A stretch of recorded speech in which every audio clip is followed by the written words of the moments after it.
$300 million. 2 college dropouts. And a compliance company that may have never actually checked anyone's compliance. DeepDelver promised to solve one of the most boring, expensive problems in business, proving your company is safe and trustworthy. And for a while, it looked like they'd cracked it completely. Hundreds of clients across dozens of countries. A 9-figure valuation. Backing from Silicon Valley's most prestigious startup accelerator and one of its most respected venture capital firms. This was supposed to be the AI success story everyone points to, proof that even the most tedious corners of business software could be reinvented by a couple of college kids with a good idea and a laptop. But then one anonymous Substack post revealed a number that should terrify anyone who trusted this company. 493 out of 494 compliance reports were nearly identical. Same paragraphs. Same typos. Same conclusions, copy-pasted across hundreds of supposedly unique clients. For a company whose entire business was proving other companies could be trusted, this is the story of how DeepDelver may have built its empire on lies, and how one whistleblower brought the whole thing crashing down in a matter of weeks. In 2023, 2 MIT dropouts named Karun Kaushik and Selin Kokler had an idea. Both in their early 20s, both willing to walk away from one of the most prestigious universities on the planet to bet everything on a startup instead. That alone tells you something about how confident they were in what they'd found, and how much they believed the timing was right to build something big. Every company that wants to sell software to serious clients eventually hits the same wall: compliance. Certifications like SOC 2, HIPAA, ISO 27001, GDPR, and PCI-DSS exist to prove a company actually protects its customers' data. If you want to sell to a hospital, a bank, or a government agency, you need to prove you're not a security risk. And getting that proof is famously painful. It usually takes anywhere from 6 months to a year. It can cost tens of thousands of dollars. You hire outside consultants. You babysit spreadsheets.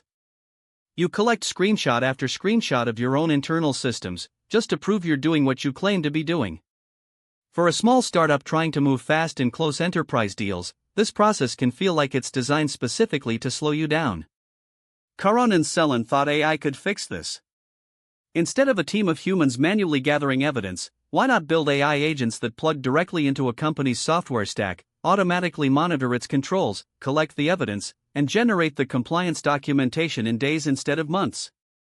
Connect your systems, let the AI watch everything continuously in the background, and walk away with the certifications you need without the months of manual busywork.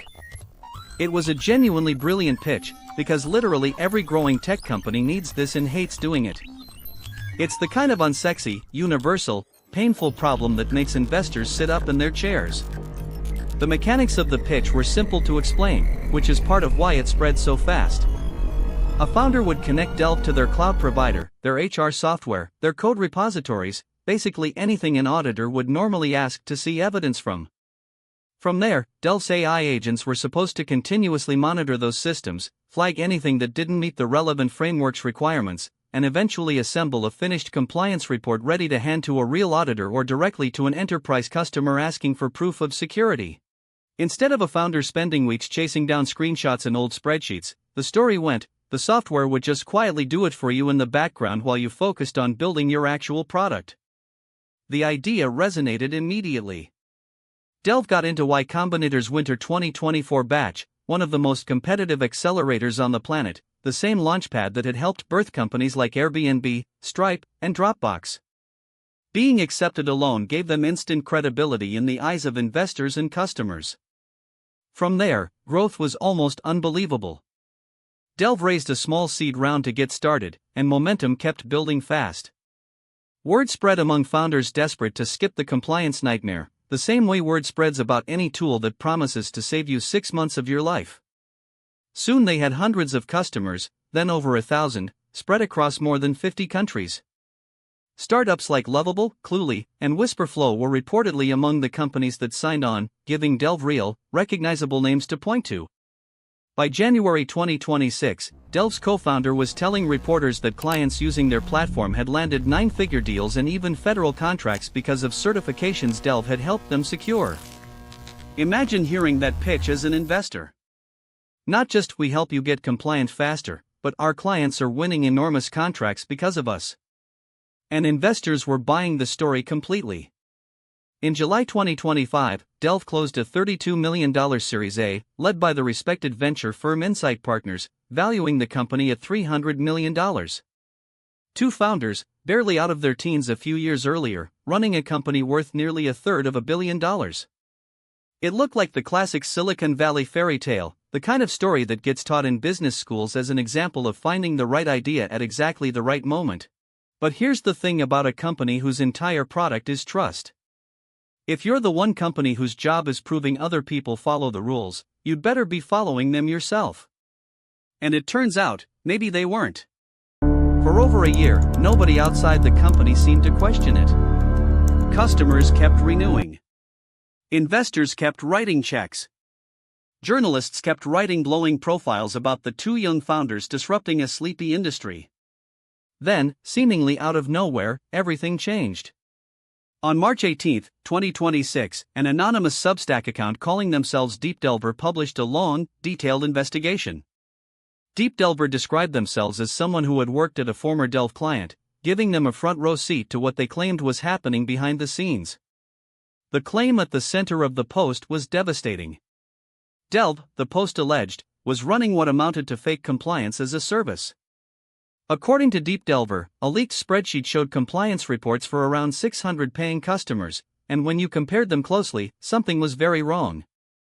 493 out of 494 SOC2 audit reports were 99.8% identical. Same paragraphs. Same grammatical errors. Same phrasing, copy-pasted across hundreds of supposedly unique client audits. Think about what that actually means. SOC2 reports exist to verify that a specific company, with its specific systems and specific controls, has been individually reviewed and found secure. If nearly every single report reads the same, down to identical typos, that's not efficient automation. That's either a company that isn't actually doing individualized reviews at all, or one that's fabricating the appearance of one. And the allegations went further. DeepDelver claimed Delve had fabricated evidence of board meetings that never happened, tests that were never run, and processes that simply did not exist.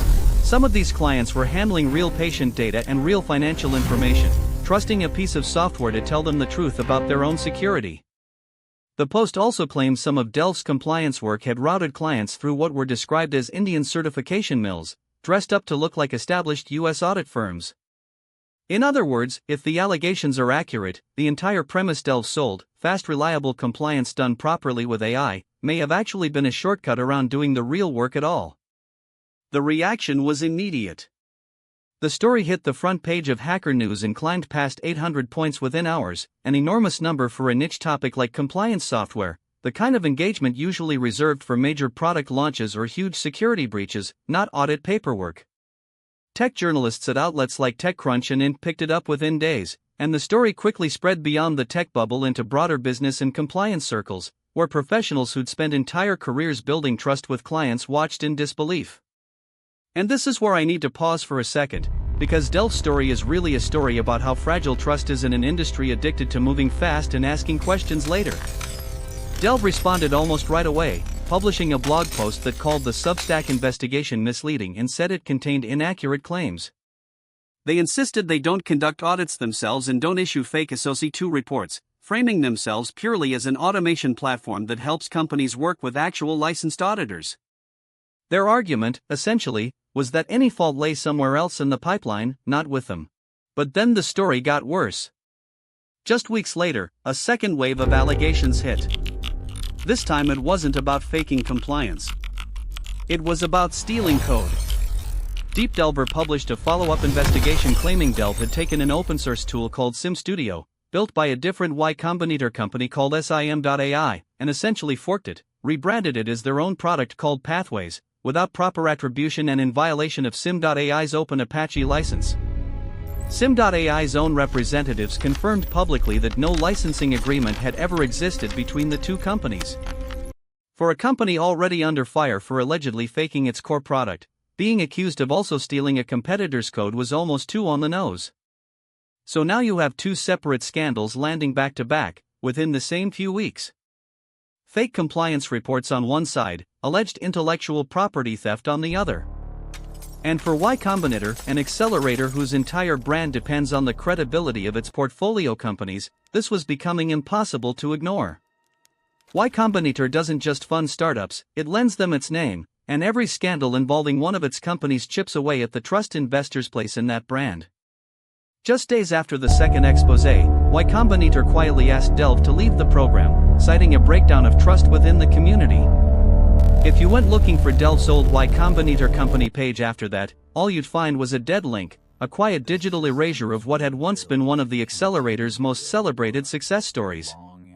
Delve's co-founder and COO, Selin Kokeler, confirmed the split publicly, writing on X that Y Combinator and Delve had parted ways, and reminiscing, almost wistfully, about the day they took their YC interview at MIT. Behind the scenes, the fallout kept spreading. Insight Partners, the venture firm that had led Delve's $32 million raise just months earlier, quietly removed its own blog post celebrating the investment from its website. No big announcement, no public statement, just gone, as if they were hoping nobody would notice the association anymore. Delve reportedly disabled its public demo pipeline. And for a startup that had spent the better part of 2 years selling speed and confidence to nervous founders, the sudden silence spoke volumes. Now, to be fair to Delve, nothing here has been proven in a courtroom, and it's worth sitting with that for a second before anyone reaches for the pitchforks. The founders have consistently denied the core allegations, and at one point suggested the whole thing might be a malicious smear campaign rather than an honest whistleblower report. That's not an unreasonable defense on its face.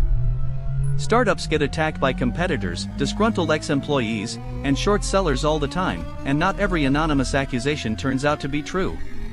The person behind DeepDelver has remained anonymous throughout, which cuts both ways. On one hand, anonymity can protect someone with legitimate insider knowledge from retaliation, especially if they're worried about being sued into oblivion or blacklisted from an entire industry for speaking out.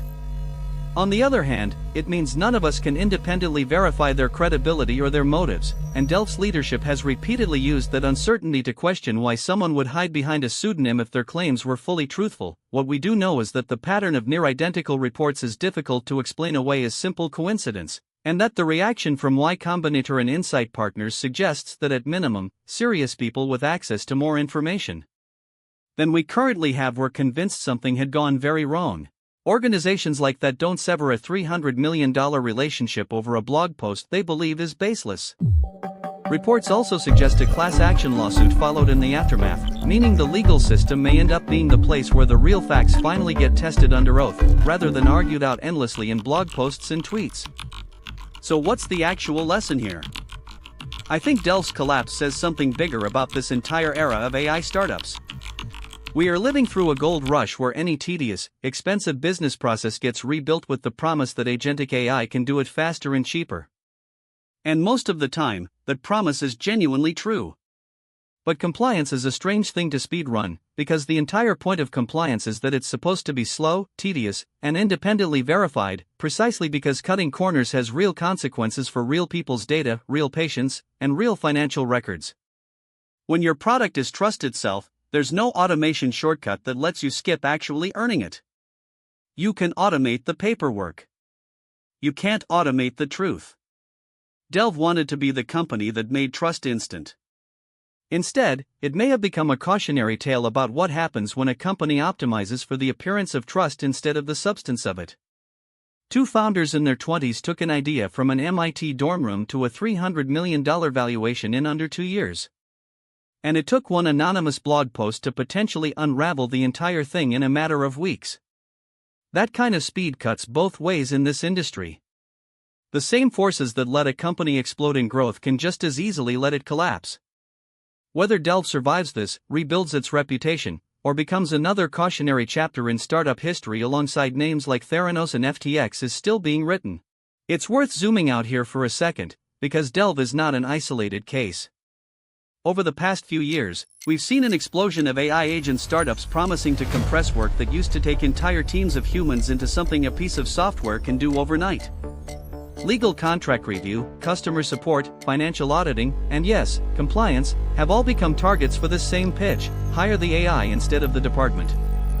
Most of these companies are legitimate and genuinely useful. But the incentive structure of venture capital rewards whoever can claim the fastest, most impressive numbers first, and that creates real pressure to blur the line between the AI mostly does this and the AI actually verified this. Delve may simply be the most visible example yet of what happens when that pressure wins. But if there's one thing every founder watching this should take away, it's this. In an industry chasing speed above everything else, the companies that skip the hard, slow, boring parts of earning trust are usually the ones that collapse the fastest once someone actually checks their work. The irony of Delve is almost poetic. A company built entirely to save other businesses from a slow, careful process got undone by exactly the kind of slow, careful process it promised to eliminate, someone actually taking the time to read the fine print. Thanks for watching this backstory. If you found this one fascinating, make sure you're subscribed, because this AI gold rush is producing wild stories like this every single month, and we'll be here to break down the next one before anyone else does. You are a legend, and I'll see you in the next backstory.